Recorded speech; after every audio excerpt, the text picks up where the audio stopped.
இருந்தோம்னு சொன்னா அந்த மனைவியா இருக்கிறாள அவளும் நாளைக்கு தாயாத்தான் போக போறா. அவளுக்கு தான் சேஃப்டி, அவளுக்கு தான் பாதுகாப்பு. இப்போ வாசி இளமையா இருக்கும்போது அவள் தன்னை காத்துக் கொள்வாள். நாளைக்கு வயசான காலத்தில் ஒரு சப்போர்ட்டுக்கு ஆள் வேணும். அப்ப நீங்க வழங்கின மாதிரி உங்க புருஷன் வழங்கின மாதிரி தான் அந்த புள்ள யார மாடலா எடுத்துக்கிறேன். ஒவ்வொரு வீட்லையும் ஆசிரியர்களை விட வெளியில உள்ள மக்களை விட முதல்ல ஒரு மாடலாக ஒரு குழந்தை யாரை கருதும் என்றால் வீட்டில் உள்ள வாப்பாவையும் உம்மாவையும் தான் மாடலாக பார்க்கும். நீங்க பொண்டாட்டி தான் எல்லாம் சொல்லி நடக்கிற காட்சியை உங்க பையன் பார்ப்பானையானால் அவன் மனசுல பதிஞ்சிரு, நம்ம அம்மாவை நம்ம தகப்பன் அவர் அம்மாவை எப்படி நடத்துகிறாரோ அப்படி நம்மளும் நம்ம அம்மாவை நடத்தணும். சின்ன வயசுல அவனுக்கு பதிஞ்சிரு. எப்படி பதிங்க?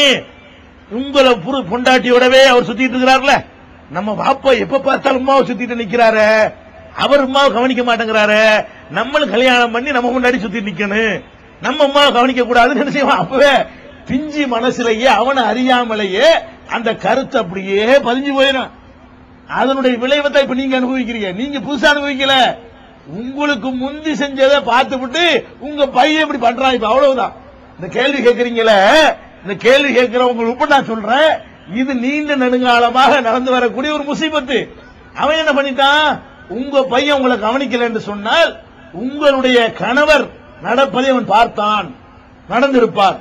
அப்ப பார்த்தவன் பதிஞ்சிருக்கும். அப்ப நம்ம நல்லா விவரமா புரிஞ்சுக்கிறேன்னு ஒவ்வொரு பெண்ணும் நீங்க புருஷனுக்கு சொல்லி கொடுக்கணும், உன் தாயை கவனி. ஏன்னா இவன் கவனிக்க நினைக்கிறான், பொண்டாட்டிக்காரி முட்டுக்கட்ட போடுறா, கவனிக்காத என்னைய கவனி. நீங்க என்ன சொல்லி கொடுக்கணும்? உங்க அம்மாவை கவனியா, உங்க அத்தாவை கவனி, அதுக்கு பிறகு என்னையும் கவனி அப்படின்னு சொல்லி கொடுத்தா அதை இந்த புள்ள பார்த்தா நாளைக்கு என்ன செய்வான்? அவன் பொண்டாட்டி தலவாணி மந்திரம் போட இயலாது, அவன் அம்மா பக்கம் நிப்பான், பாப்பா பக்கம் நிப்பான்.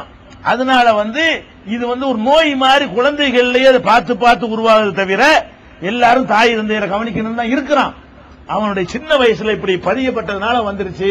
அதனால எல்லாரும் புரிஞ்சுக்கிறங்க, பெண்களுக்கு கூட இது நல்லதுதான். ஒரு மனுஷன் தாயை கவனிக்கக்கூடியவனாக இருப்பதும் தகப்பனை கவனிக்கக்கூடியவனாக இருப்பதும் அவர்களுக்கு முன்னுரிமை கொடுப்பதும் எல்லாருக்கும் நல்லது. யாருக்கு அது கெட்டதே கிடையாது. ஏன்? எல்லா மனைவிமார்களும் நாளைக்கு தாயாகத்தான் போக போகிறீர்கள். அதனால இந்த நன்மையை நீங்களும் தான் அறுவடை செய்ய போகிறீர்கள். அவங்களுக்கு தள்ளாத வயசுல உள்ளவங்களுக்கு தான் துணை தேவை, உங்களுக்கு துணை தேவையில்லை. உங்க கையை கொண்டு நின்றுவீங்க. அதனால தாய் தான் கவனிக்கணும், இல்லைன்னா அது பெரிய குற்றம், பயங்கரமான குற்றமா நிற்கும் என்பது மட்டும் இப்ப சுருக்கமா சொல்லிக்கிறோம். ஒரு சின்ன கேள்வி. இஸ்லாத்தில் இருந்து கொண்டு தொழுவாமல் இருந்து கொண்டு நோன்பு வைக்காமல் இருந்து கொண்டு குர்பான் அல்லது ஜக்காத் கொடுத்தாரோ அது இஸ்லாம்? இதுதான் என்னுடைய கேள்வி. கொஞ்சம் சில பேர் இருக்கிறார்கள், இஸ்லாத்துல இருந்து கொண்டு தொழுவ மாட்டாங்க, நோம்பும் வைக்க மாட்டாங்க, காசு இருக்கும்ல ஹஜ்ஜி பண்ண வந்தோன்னா குர்பானி மட்டும் பரக்கத்தா கொடுப்பாங்க. என்ன 4 பேருக்கு நம்ம பணத்தை காட்டுறதுக்காக வேண்டி கொடுப்பாங்க. தான தர்மங்கள்லாம் செய்வாங்க. அவர் என்ன கேட்கிறாருன்னா, தொழுவல நோம்பு வைக்கல, அப்புறம் என்ன நீ குர்பானி கொடுத்தது ஏத்துக்கிறப்படுமா அப்படின்னு கேட்கிறாங்க. இது நமக்கு அப்படி தெரிஞ்சாலும் அந்த கேள்வி கேட்கிற சகோதரருக்கு இது இப்படி ஏற்றுக்கொள்ளப்படாது என்று அவருக்கு தோன்றினாலும் மார்க்கத்தில் அப்படி சொல்லல. மார்க்கத்தை பொறுத்த வரைக்கும் ஒவ்வொரு காரியத்தையும் தனித்தனியாக மார்க்கம் பார்க்கும், ஈமானை தவிர. ஈமான்கிறது இல்லாம எந்த அமல் செஞ்சாலும் அல்லாஹ்ட்ட ஏத்துக்கிறப்படாது. ஒவ்வொரு செயலை செய்யும் பொழுது ஈமான் இருக்கணும், அல்லாஹ் மேல நம்பிக்கை இருக்கணும். அது இல்லாம தொழுகணும் எதுவுமே ஏற்றுக்கொள்ளப்படாது. ஈமான் மட்டும்தான் இன்னொன்றோட தொடர்போட இருந்தாக வேண்டும். 10 பைசா தர்மம் கொடுத்தாலும் அல்லாஹ்வை பயந்து அல்லாஹ்வை நம்பி மறுமைக்காக கொடுத்தா தான் நன்மை கிடைக்கும். அப்ப ஒவ்வொரு காரியத்திலையும் ஈமான் மஸ்ட் இருந்தாக வேண்டும். இதை தவிர ஒரு வணக்கத்துக்கு இன்னொரு வணக்கத்துக்கு எந்த சம்பந்தமும் இல்லை. ஒருத்தர் தர்மம் செய்யறாரா, அதுக்குரிய நன்மை அல்லாஹ் நிச்சயமா கொடுப்பான். ஒருத்தர் குர்பானி கொடுக்கிறாரா, அதுக்கு என்ன கொடுக்கணும்னு நினைக்கிறானா அல்லாஹ் என்ன செய்வான்? கண்டிப்பா கொடுப்பான். ஃபமைய அமல் மிஸ்கால தர்ரத்தின் கைரன் யரா, அணு அளவுக்கு ஒருத்தர் நன்மை செய்தால் அதையும் அவர் அடைந்து கொள்வார். அப்ப என்ன அர்த்தம்? நிறைய செய்யாம ஒன்னே ஒண்ணுதான் செய்யறான் வாழ்க்கையிலேயே, அது அவனுக்கு கிடைக்கும்ங்கிறான் அல்லாஹ். ஃபமைய அமல் மிஸ்கால தர்ரத்தின், அணு அளவுக்கு ஒருத்தர் நன்மை செய்வானேயானால் யரா, அதை பார்ப்பான், அதை கண்டுகொள்வான், அது கிடைக்கப்பெறும். ஃபமைய அமல் மிஸ்கால தர்ரத்தின் ஷர்ரன், அணு அளவுக்கு ஷர்ரு செய்வானேயானால், தீமை செய்வானேயானால் அதை யரஹு, அதை அவன் காண்பான் அப்படின்னு குர்ஆன் சொல்லுகிறது. இவங்களும் பத்தியிலா ஒரு திரி அளவுக்கு கூட நீங்கள் அநீதிழைக்கப்பட மாட்டீர்கள் என்றெல்லாம் குர்ஆன்ல அல்லாஹ் சொல்லி காட்டுகிறான். அதனால ஒருத்தன் தொழுவல நோன்பு வைக்கிற 10 பைசா தர்மம் செய்யலாம். அந்த 10 பைசா தர்மத்துக்கு என்ன கொடுக்கணுமோ அதை நிச்சயமாக அல்லாஹ் கொடுப்பான். அதுக்குரிய கூலிய இல்லைன்னு ஆக்க மாட்டான். ஆனா ஒன்னு இருக்குது. என்ன இருக்குது? தொழுவாம இருந்தான்ல, அதுக்கு மிதிக்க வேண்டியது எல்லாம் மிதிச்சு விட்டு கொடுப்பான். 10 காசு நன்மையை கொடுப்பான். எப்படி கொடுப்பான்? நீ தொழுவலையில இந்த வாங்கிக்கன்னு சொல்லி அதுக்கு ஒரு 10,000 வருஷம் நரகத்துல போட்டு வறுத்து எடுத்துவிட்டு இந்த 10 ரூபாய்க்கு தர்மம் செஞ்சீல இந்த அந்த நன்மை நல்லா கொடுப்பான். இது தேவையா? தொழுவாம இருந்தால் அதுக்கு கிடைக்கிற தண்டனை நிச்சயமா கிடைக்கும்.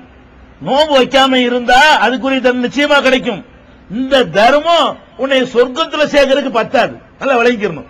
தொழுகை இல்லாம நோன்பு இல்லாம நீ வேற வேற காரியங்கள் செய்தால் அதை ஏண்டா செய்யலன்னு ஒரு உத கிடைக்கும்ல, அதுல நீ தப்பிச்சுக்கலாமே தவிர அதுவே உன்னை சொர்க்கத்துல கொண்டு சேர்க்கறதுக்கு போதுமானா போதாது.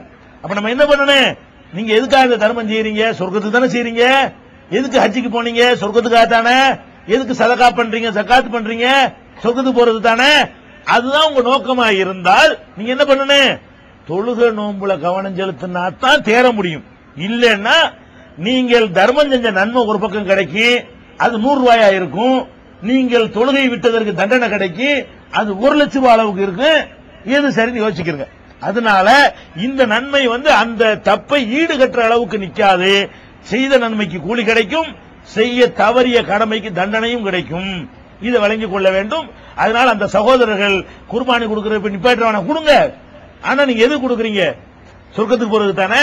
அதுக்கு பத்தாது. பேசாம தொழுகையை ஆரம்பிச்சு விட்டுருங்க. பேசாம நோம்பையை ஆரம்பிச்சிருங்க. கண்டிப்பா சொர்க்கத்துக்கு போயிடலாம். அஸ்ஸலாமு அலைக்கும். என் பேர் ஆஷியா பானு, சித்தகேம்ல இருந்து. லோஹருக்கு சுன்னத் தொழுவோமே 4 ரக்காத்து தொழலாமா இல்ல 2 தனித்தனியா தொழணுமா? லோஹருடைய சுன்னத்து 2 தொழுவலாமா, நாளையும் சேர்த்து தொழுவலாமா, ஒரே மாதிரியா தொழுதுலாமா அப்படின்னு கேட்கிறாங்க. அதாவது ஒரு பலவீனமான ஒரு ஹதீஸை வைத்துக் கொண்டு பகலிலையும் இரவிலையும் தொழக்கூடிய தொழுகைகள் எல்லாம் 2 ரக்காத்தான் தொழ வேண்டும் என்று ஒரு ஹதீஸ் இருக்கிறது. இரவு தொழுகை 2 ஹதீஸ் சரியானதா இருக்கிறது. பகல் தொழுகை 2 கூறக்கூடிய ஹதீஸ் இருக்க சரியானது இல்ல. இது அடிப்படையா வைத்துக் கொண்டு 2 தான் தொழணும்னு சொல்றாங்க. மார்க்கத்தில் அப்படி இல்ல. 4 ரக்காத் தொழுதார்கள் பொதுவா வறுமையானால் நாளையும் சேர்த்தும் நீங்கள் 4 ரக்காத் தொழுது கொள்ளலாம். 2 தொழுதாலும் மார்க்கத்தில் தப்பு கிடையாது. லொஹர் மாதிரி கடமையான தொழுகைகளுக்கு உண்ணாவே சேர்த்து தொழுதாங்கன்னு உங்களுக்கு ஆதாரம் கிடைச்சிருது. இந்த சுன்னத்துகளை எப்படி 2 பிரிச்சு தொழுதாங்களா, நாளை சேர்த்து தொழுதாங்களா என்பதற்கு உங்களுக்கு ஆதாரம் தெளிவா கிடைக்கல என்ற விஷயத்தை பொறுத்த வரைக்கும் நம்ம முடிவு செஞ்சுக்கிற வேண்டியதான். எதுக்கு தெளிவாக ஆதாரம் கிடைக்கிறதோ அதுக்கு நம்ம அதை எடுத்துக்கொள்ள வேண்டியது. எதுக்கு கிடைக்கலையோ 4 ரக்காத் தொழுவணும், 2 கூட தொழுவுங்க, ஒன்னா கூட 4 தொழுதுட்டு போங்க. 4ங்கிறது மார்க்கத்தில் உள்ள ஒரு தொழுகை தான். அது மாதிரி ஒரு மாடல் இருக்கிற லொஹர் மாதிரியான 4 ரக்காத் தொழுகைகளும் மார்க்கத்தில் உண்டு. ஃபஜ்ர் மாதிரி 2 ரக்காத் தொழுகைகளும் மார்க்கத்தில் உண்டு. ரசூல் ஸல்லல்லாஹு அலைஹி வஸல்லம் அவர்கள் அந்த நாளையே 2 பிரித்து தொழுவார்கள் என்று ஆதாரம் கிடைத்தால் அப்ப 2 தொழுவணும். ஒண்ணும் இல்லாம ஒரு விஷயம் சொல்லப்பட்டு நம்ம பக்கத்தில் இந்த சாய்ஸ் விடப்படுமையானால் அவங்க சாய்ஸ்ல நம்மளும் விட்டுட்டு போயிடணும். அல்லாஹ் ரசூலும் மக்கள்கிட்ட எதை விட்டுட்டு போயிட்டார்களோ அதை இப்படித்தான் செய்யணும்னு நான் நுழைஞ்சுக்கிட்டு ஒரு நெறிய உண்டாக கூடாது. அதனால எப்படி வேணாலும் நீங்க செஞ்சுக்கலாம் என்று கூறி வாய்ப்புக்கு நன்றியை தெரிவித்து நிறைவு செய்கிறேன். வாஹிரு தாவானா அல்ஹம்துலில்லாஹி ரப்பில் ஆலமீன். அஸ்ஸலாமு அலைக்கும்.